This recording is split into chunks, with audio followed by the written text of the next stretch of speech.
Olá, olá, como vai? Tudo ótimo? Seja bem-vindo mais uma vez.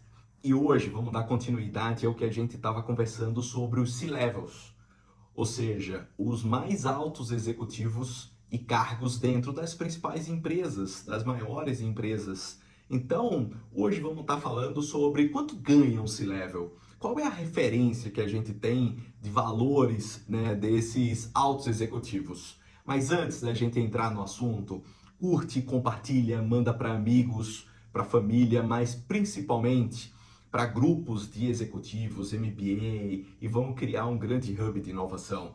Vamos criar um ecossistema de inovação que a gente possa estar compartilhando essas experiências, conversas, diálogo a respeito de inovação. Mas vamos falar aqui a respeito do C-Level. Por que a gente precisa conhecer a respeito do C-Level? Principalmente porque são esses altos executivos que têm a caneta à mão e com isso eles tomam as decisões mais estratégicas e fazem com que as coisas aconteçam, com que as empresas desenvolvam e que elas sejam estratégias crescentes de desenvolvimento e fortalecimento de todos os negócios. Então é fundamental, seja para a gente ir a uma mesa de reunião, para uma negociação com os stakeholders e ao mesmo tempo que a gente possa estar dentro do nosso negócio tomando decisão ou contribuindo e fortalecendo para que a alta gestão possa tomar decisão, que a gente tem que conhecer como funciona. E é fundamental a gente saber em que nível e de que forma que esses levels estão. Então quando a gente pensa, hoje as principais atribuições e responsabilidade, né, da alta gestão e principalmente a carga de experiência, maturidade, conhecimento do negócio e a habilidade desses executivos em vários segmentos, é fundamental que a gente saiba também, de acordo com as pesquisas realizadas, e as últimas foi a Michael Page que fez em 2021, né, qual é o nível, né, de salário, né, que esses executivos e a média que eles têm. Lógico que a gente está falando isso numa média nacional e isso varia muito de negócio para negócio, né? Então, quando a gente pensa, né, no C-Level, que é o mais alto nível, e daí a gente falou o que é que significa cada um deles, né? Então, quando a gente pensa no CEO, que é o mais alto nível, o presidente de uma companhia, de uma empresa, o executivo, né, ele normalmente tem uma retirada ou um salário mensal que vai de 50 a 150 mil. Quando a gente pensa assim numa empresa de médio, grande porte, a gente está falando isso. Sem contar que existem outras formas, né, de retirada e de ganho, que são o Stock Option no final do ano, PPR e uma série de outras vantagens e atribuições que podem ser remunerações indiretas. Então, quando a gente pensa num CEO, a gente pensa numa retirada mensal entre 50 e 150 mil. Né? Quando a gente pensa no CFO, né, que é um executivo financeiro, um VP financeiro, um diretor financeiro de uma grande empresa, de uma grande companhia, a gente está falando de 40 a 90 mil. Né? Quando a gente pensa no CTO, aí a gente fala muito de inovação, tecnologia, principalmente quando a gente está falando, né, o CTO, que é o Chief Technology Officer, basicamente é o que cuida das inovações e tecnologias dentro da empresa e que desenvolve inovação e tecnologia da minha empresa, dependendo do segmento, a importância que ele tem, ele está como um terceiro aí nesse nível, né, entre o CEO, o CFO e o CTO. Isso depende muito do negócio. Eu não tenho dúvida que se a gente for pensar numa empresa como Microsoft, como Google, como Amazon, Mercado Livre e tantas outras empresas que são empresas com um viés muito mais de inovação, tecnologia e desenvolvimento, que um CTO ele tem uma atribuição e um salário num nível tão estratégico que ele se equipara ou fica muito próximo a um CEO. Né? Então, eu acredito que depende muito do segmento para que a gente possa analisar as atribuições e a importância e a relevância de cada um, né, desses cargos de C-Level dentro da alta gestão. Um outro é o CMO. Se a gente for pegar, sem dúvida, uma indústria, né, que é alimentícia, ou vou dar um exemplo que eu dei em um outro vídeo, que é a Red Bull.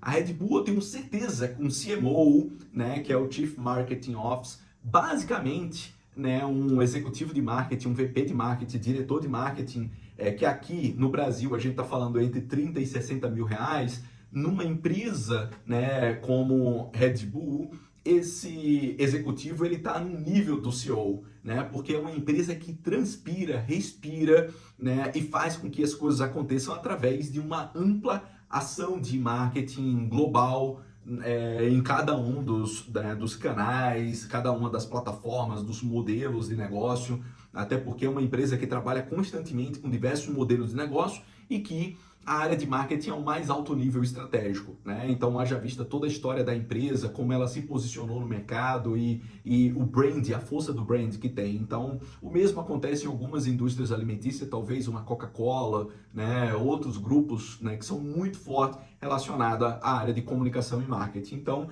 um CMO, ele fica muito próximo a um CEO.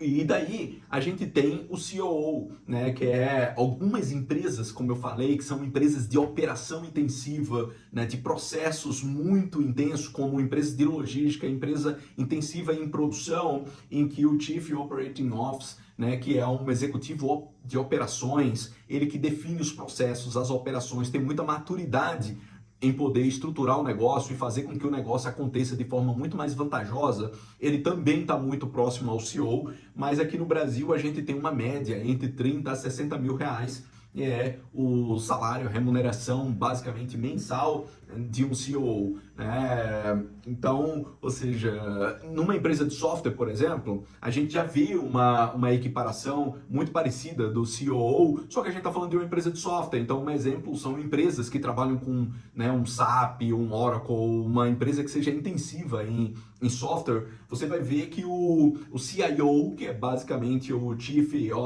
Information Officer, né, o Chief Information Office, ele tem uma remuneração entre 25 e 50 mil reais, né? Mas se é uma empresa de software, esse executivo, né, que responde pelo desenvolvimento, a programação, a estruturação do software e principalmente a atualização desse software constante com toda uma equipe, ele está muito próximo a um CEO. Então, algumas empresas que são de software, desenvolvimento de software, né, o CIO, ele é fundamental naquele negócio, basicamente ele que define, né, o sucesso e a operação daquele negócio. Então, quando a gente pensa fora do país, a gente tem esses valores que podem variar significativamente, né? Exemplo nos Estados Unidos, na Europa e até aqui no Brasil, dependendo de negócio para negócio, depende muito da especificidade, da experiência e habilidade de cada executivo. Um exemplo, nos Estados Unidos, né, você pode ter um salário variando entre 400 mil e 5 milhões por ano. Né? Eu lembro que na GE, que era uma referência, o Jack Welch, né, ele tinha, à época, um salário, né, uma remuneração que era de 1,5 milhão por mês. Né? Então, imagina, como um CEO. E tantas outras empresas, né? Você tem isso, o próprio Carlos Ghosh, quando era presidente, né, das indústrias automotivas, ele já tinha um salário. O próprio Henrique Meirelles, que foi presidente do Bank Boston, então você já tinha também um salário, né, acima de $1 milhão. Então, a gente tem tanto CEO com salário acima de $1 milhão, isso de remuneração mensal, sem contar stock option. Né? Então, ou seja, a gente tem aqui um CFO no Reino Unido que vai desde 150 libras, a gente está falando de libras, multiplica isso por 7, né, a 500 mil libras, né? Então, isso é uma remuneração de altos executivos, isso depende muito, né? E daí, outros exemplos é assim, você tem atributos e outras vantagens muito mais agressivas como referência para cada um desses executivos, né, com salário e equity menor, vai depender muito de negócio para negócio. Então é fundamental, quando a gente vai para uma reunião com um alto executivo, quando a gente marca um encontro ou vai para um evento, a gente entender mais ou menos com quem que a gente está lidando, qual é o comportamento, o natural, o ambiente natural dessa pessoa, para poder, quando a gente convidar para algum ambiente, seja para uma mesa de reunião, seja para um café, seja para um almoço ou um jantar, para poder conversar a respeito de algum projeto, a gente entender mais ou menos como essa pessoa normalmente se comporta, quais são os ambientes que vivem, qual é o perfil dessa pessoa, para que a gente possa ser muito mais consultivo e não tirar aquela pessoa daquele ambiente natural que ela convive né, e indo para um outro ambiente que seja totalmente adverso para ela. É fundamental que a gente, como a gente está estruturando o projeto, estruturando o negócio e indo ao encontro de alguém apresentando uma solução, que a gente apresente isso num ambiente natural para aquela pessoa e vá a lugares, né, e ambientes e a escritórios ou situações e crie situações que aquela pessoa esteja acostumada a conviver, até porque ela vai sentir muito mais natural, vai entender que aquilo ali é amigável, que faz parte do dia a dia da rotina dela. É isso. Obrigado, um forte abraço. Mais uma vez, curte, compartilha e vamos se ver no próximo vídeo. Um forte abraço, tchau, tchau.